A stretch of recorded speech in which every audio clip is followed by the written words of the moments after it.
Welcome back to the shop. I was cleaning the back of my truck out this morning and I found this hammer. I don't know how it got back there. It looks to be pretty nice. I think the red color here is indicative of a Plumb hammer, but I'm not confident of that. I won't know until I get the head cleaned up. So let's go ahead and get this thing cleaned up and see if we can make it look a little better. But the handle is very tight on here, which is good. I do not like hanging handles. So we'll try to get this cleaned up and put it back in a toolbox.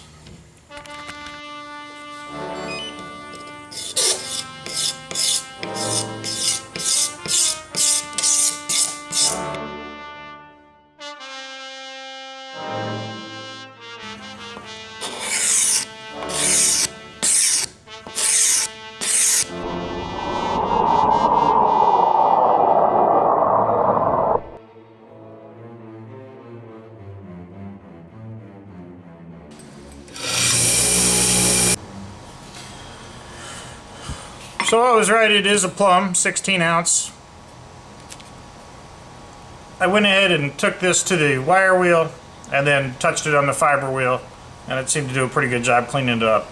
There's some pits and whatnot. I'm not going to go crazy on this. This is more of a cleaning up and preserving the tool, keeping it from corroding any further so that I can use it. I'm not worried about prettying this thing up. So I've got some antique oil finish we got from the shop. We'll go ahead and wipe the handle down and then we'll paint the head. I'm not sure how I'm going to do that yet, but I'll start with the handle.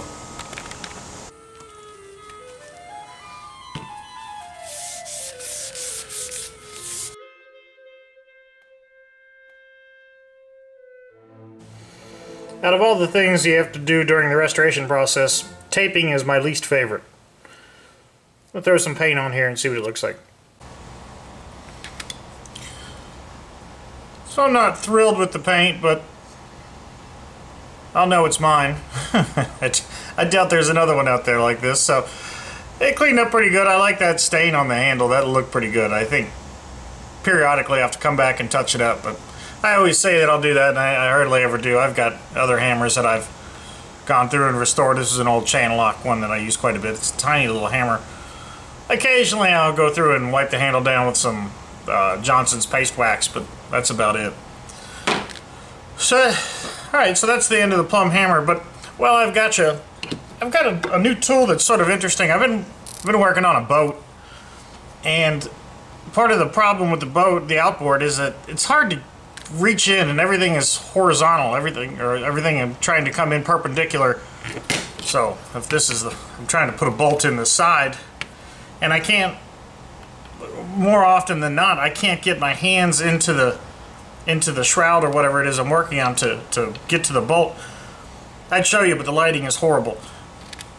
And I've got it all back together right now. But what I had done is I was fighting with a series of 10mm. This is a 10mm T-handle wrench that I use all the time. And then typical sockets. And you just, geez, I don't know the angle on this. When you see it, it tends to fall down, and it's hard to align the socket in there. And even worse, if I had to try to feed it down into a hole to get the bolt started because I can't get my paws down in there, then this just falls out. And typically what you could do is take a little dab of grease and put grease on the head, and then that works. However, you got grease all over everything. But I was looking around on Amazon and I found this 10mm, they make also different sizes. This is a Wera brand. They make excellent tools. They're expensive. This socket was $10.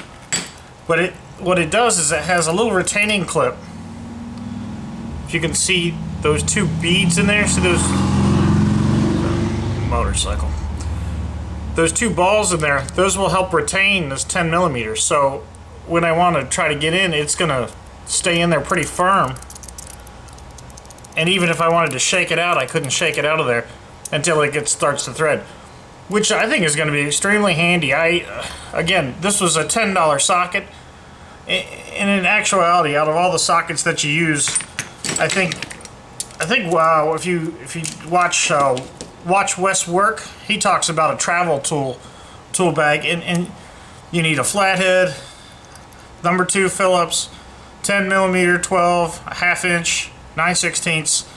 Just a handful of tools that you need. But one of the key things working on this Honda outboard is a 10 millimeter for sure. That's 9/10 of everything in there is a 10 millimeter, and the rest of it is 12. So, but I thought this was a novel tool, and I didn't know if anybody knew about such things. It was new to me, so I figured I would go ahead and share it with you and get some content up on the channel. So thanks for watching, thanks for subscribing. I'm going to put a link up in the description. I'm not sure how it works when people watch this on their phone, but I'll put a link in the description. I've got some t-shirts out there on Teespring. I don't really make any money off of it, a couple bucks here and there. But if you want a Joe Shop t-shirt, go get your one. And it doesn't really support the channel or help too much, but if you want to represent, feel free to go get one. I think so far I've sold 8 or 9 of them. So so anyway, they're not selling like hotcakes, but that's it. So thanks for watching, thanks for subscribing, and I hope you're having a good weekend.